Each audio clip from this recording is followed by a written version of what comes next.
So, this talk is for everyone who is facing difficulty in their lives. And at the moment, this seems to be everyone, quite honestly. But if you are facing difficulty, and I mean, in some cases, extreme difficulty, extreme devastation, disappointment, feels like the world is crumbling down around you, then I would like to pass on what I consider to be the most important lesson that basketball has ever taught me in my entire life. And this is a challenging lesson. It's a really hard one to get, but once you get this, I promise you, it will feel like you are invincible. And it will feel like every single thing that life has thrown at you, all of that challenge, all of that difficulty, was perfectly engineered for the realization of your full potential in life. Okay? So I will share a story of, at the time, probably the most devastating thing that had happened in my basketball career at this point.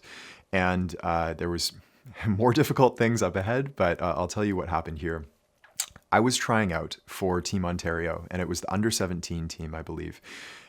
So I was 17, just turned 17 at the time, I guess. And I was trying out for Team Ontario. I grew up here in Ontario, in Canada, of course. And Team Ontario, as you can imagine, is the best team that they could assemble from every player in Ontario at the time. So Corey Joseph was a part of that team. Tristan Thompson, I think, was a part of that team. I may be mistaken on that. So very high-level players. And we would go on to play at the national championships. And Ontario won every single year. So it was basically the best team in Canada. So I'm trying out for this team. And I'm trying out with my best friend at the time, who also played on my high school team. And I am pretty certain that I'm going to make it. I have a good relationship with the coaching staff. I'd spoken with them ahead of time, and I'm playing well. I'm playing good basketball, and I'm pretty confident of my spot. There's really no doubts going into the final tryout that I'm going to of whether or not I'm going to make the team. Finally, I show up at the last tryout, and there is a different coach looking back at me. It's not the coach that I had a relationship with, and it turns out there had been a mix-up in the coaching staff, and somebody new came in at the last moment. This is somebody I had no relationship with, had never talked to before, had never even seen me play, and I went on to have the worst tryout of the entire series. So, at the very last second, I am named an alternate for Team Ontario. Now, it was very clear that I would have made this team if the coaching staff hadn't switched up. And so this felt like I was being robbed. And I was also being robbed of my last chance to ever play for Team Ontario. And so this is really devastating. And playing for Team Ontario, understand, was like top of my basketball bucket list for most of my career. It was the top of the list, and I never was going to be able to play for this team at any point. It was the loss of a dream. Meanwhile, my best friend made that team and went on to play with the team at nationals. And I was left basically sitting at home all summer with all of my friends knowing that, so-and-so made the team and I didn't. And so this was devastating. I went home feeling like I was robbed. It was frustrating. I was thinking, like, how could this possibly happen to me? Like, what did I do wrong? I was crying at the edge of my bed for an hour when I first got home. I was just absolutely devastated. Now, this is where the story gets interesting. A couple days later, I get an email from a player that I had known, but I didn't know him well. We'd never trained together in the past. And he was a professional player who played in Italy. And he was home for the summer, and he emailed me and reached out because he wanted to train me. He was starting to build up his business of training players. And he said that he would, for a cost, he would train me every single day that summer while I was at home. And so I was thinking, okay, this is a pretty good consolation prize. If I'm not going to be with the best team in Canada at my age at nationals, training with a professional player that's better than all those guys every single day, that's a pretty good opportunity. And so I go on to have the most powerful summer of training of my entire life. We trained every single day at the local university gym, and he put me through training that I had never in my life been exposed to before. It was another level of just precision and intensity and challenge, really, because again, we'd play one-on-one at the end of every single workout, and he'd just destroy me every day. And so I come, as you can imagine, by the end of this summer, I returned back to school firing on cylinders that I didn't even have before. I was a completely different player. Meanwhile, that friend of mine who was at Nationals with Team Ontario came home completely and totally burnt out. Didn't want to play basketball anymore. He was questioning like his entire career. He didn't have a good time. I think he hadn't played all that well at Nationals. And so he was really disappointed in the entire experience. And the tables had turned. I went into that season a better player. I was the man on the team. I was the player that I'd always wanted to be, all because I had been cut from Team Ontario. Understand that. Like, I would not have had that training. And I would have probably ended up like that friend of mine if I had actually achieved the goal that I had my heart set on all that time. And so that was my first hint that devastation, I'll put it this way, that it was my first hint that basketball had more to give me than I could ask for. I was asking for Team Ontario. I got something much, much greater. Skip ahead a few years. And many of you know this story, but I tore a third of the cartilage in my hip, went on to get surgery. I had to question whether I was going to play basketball anymore. I had that surgery actually under scholarship at a university. So I got a scholarship to play college basketball, couldn't play. And while I was recovering from surgery, I actually started the business Elite Guard Training. And Elite Guard Training went on to help millions of players, or well over a million, not millions, but over 1 million players all over the world over 10 years. And we worked with some of the best trainers, coaches, players in the entire world. It went on to be a wildly successful business and completely and totally changed my life. And the foundation of Elite Guard Training was what I had learned with that Italian pro that summer. If I had not trained with the Italian pro, and that was like our legend story that some of our veterans probably recognize, the old Italian pro, if I had never trained with him that summer, Elite Guard Training literally would never have been born. It never would have happened. And so all of the greatest gifts that basketball gave me came as a result of being cut from Team Ontario. And the death of that dream was the birth of a dream that I couldn't have even dreamed up myself. It was like basketball had this gift for me that it was holding, and I had to let go of something that I wanted in order to receive this one. And it's, again, I keep saying this, but it was greater than anything I could have possibly imagined for myself. I never, like there was never any idea for Elite Guard Training. There was never any idea for this Italian professional. Never. It was only by letting go of that dream of playing for Ontario that this happened. And so looking back at my life, now, sitting in the seat that I'm in right now, teaching Deep Game, it is the highest honor that I could possibly imagine. Honestly, like, this is the honor of a lifetime to do this work.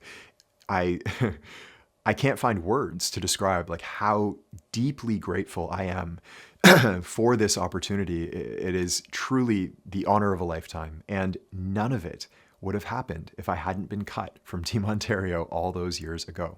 And so call that fate, call that destiny, call that whatever you want.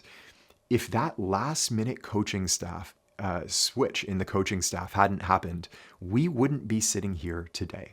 That is something I'm certain of. And so sitting here today, sharing this message with you, my hope is that you meet these challenges that you're facing in your life with the knowledge that every single experience, let me rewind and I'll put it this way. Okay. So I was at a meditation retreat where this was a few years ago, where we basically sat in meditation for an entire week, except for in the evenings when a teacher named Shinzen Young, who's a legitimate living master, you may have heard me mention him in the past, he's a living master, where he would give talks in the evenings. And during one of those talks, I will never forget what he said. He said that every single experience in your life, no matter how difficult, no matter how challenging, no matter how painful, every experience in your life is engineered for the realization of your full potential as a human being. Okay? Every experience. This means like all the way to extreme physical injury and illness, to deaths in the family, to the most crushing heartbreaks, all of them are engineered for the realization of your full potential as a human being. And I later went on to realize, as I studied more and practiced more, this is actually a fundamental truth about reality, about nature itself, that has been passed down through every religion, every spiritual tradition, every lineage that exists in human history. All of the pure ones pass down this message that all of nature is engineered for the realization of your full potential as a human being. And that is my hope. It's almost, to use an analogy, it's like life is this fire that we step into, and the fire is meant to burn away everything that we no longer need for the realization of that full potential. And at our current state, when we are unrealized, when we that potential is still lying asleep inside of us, of course, we can't conceive of what that full potential is. I never could have imagined at 17 trying out for Ontario that I would be here today doing what I'm doing. Never could have imagined it. It exists at a higher order, and so you can't see it, right? It's like the door is closed and you can't see what's outside. When we step into that fire of life, you have to let it actually burn away. It's as though you're holding on to the things that need to be burned, and only by letting them go and letting them be burned away can that full potential be realized. And so that is my wish for you with this talk today. And I know what you're going through right now. Trust me, I'll share one final example, and I won't get into detail here because it's a little bit too intense, but the last 4 years of my life, I will tell you, the last 4 years of my life, from 2016 until 2020, I can only describe those as an initiation. So that initiation included every single aspect of my life at the time completely crumbling around me. And I dealt with the most crushing heartbreak and the most challenging difficulty in every single aspect of my life. Like truly, it was like everything was crumbling down around me for 4 years. And the thought that comes to mind is like, it's almost like I was climbing up a mudslide, climbing uphill in a mudslide with a weighted vest on, with enemies like shooting arrows at me from the top. It was so difficult. And the result of that, the result of going through that fire, like no doubt, burned away everything that held me back from becoming the teacher that is now passing on these messages with Deep Game. No doubt. It was engineered to turn me into what I am today. And I have no doubt that there's more initiations to come in the future. And yet looking back, like from my vantage point right now at the top of the hill, looking down at the version of me that was crawling up, it's unrecognizable. It's unrecognizable. There is like, all I can do is call down to that younger version of myself and say, keep on going. Trust me, it is worth it. And that is what I'm saying to you. Trust me, it is worth it. Keep on going and let go of the things that you are so attached to. Like, take that weighted vest off. The dreams that you have for yourself that feel like they're crumbling down around you, I promise you, basketball in life has more to give you than you could possibly ask for yourself. And in that spirit, I'd like to make a recommendation to you called The Surrender Experiment. So this is a book that I have read 5 times in the past year. It was recommended to me in January of 2020, I think it was. Yeah, 2020, January. And as of January 2021, I had read this 5 times. And the reason I read it 5 times is because it is a collection of stories from a teacher that are exactly the same as what I just told you. And so it's even more dramatic in this book. Quite honestly, it's like by the time you're finished reading this, there will be no doubt in your mind. The proof will be so overwhelming that you just can't look at life any other way, and you will be so much more easily able to let go of the plans that you had for yourself and the challenges that you're facing right now, the things that you're most attached to that are causing the most suffering right now for you. You will begin to see those as shining opportunities, and the world will feel like this place of wonder and awe, and any challenge that comes at you will literally, you'll start looking around saying, okay, what's what's coming? What's coming? What's the opportunity here? And this isn't some like foo-foo Hallmark card kind of wishful thinking or like see the silver lining and everything like that. No, this is literally seeing like the magical intelligence of life at work and working through you for the purpose of your highest potential. So I would definitely recommend, I find myself giving this recommendation to everybody, but read The Surrender Experiment. It's by Michael Singer, okay? Michael Singer, The Surrender Experiment. And that is my wish for you today. Realize that basketball in life has more to give you than you could possibly ask for on your own. And the most challenging experiences that you are facing are simply the fire that is burning away everything that you no longer need in the service of your highest potential as a human being. Okay? So once again, keep on going. I promise you it is worth it, and I will see you in the next one.